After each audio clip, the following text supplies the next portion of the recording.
In a gesture of parity amongst East African Community partner states, President Museveni has directed that foreign students should pay the same tuition fees like their Ugandan counterparts. This is after a Kenyan student at Cavendish University implored the president to implement a harmonized tuition fee policy for students within the community. We are charged more than the Ugandans in some institutions.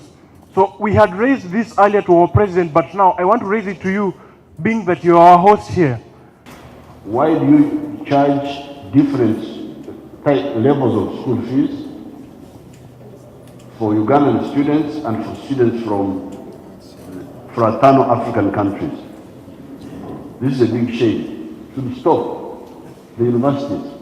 Whereas Uganda government pays now over 7 million for a government-sponsored student.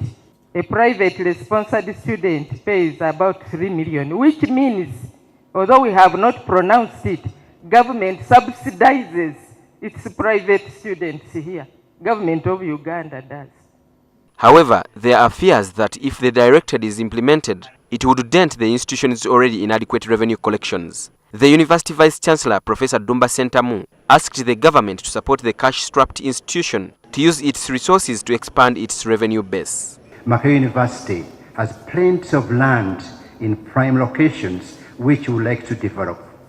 We would therefore once again request Your Excellency's support in creating the legal and procedural environment conducive to the establishment of the public-private partnerships to help us develop our assets into viable income-generating facilities. Foreign students also implored the president to ask authorities to change the law and grant them citizenship, especially those that have been in Uganda for a number of years. Is there a way that those who are willing to be Ugandan can be naturalized?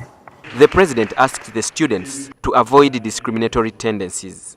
Reject sectarianism of all types, tribal, religious,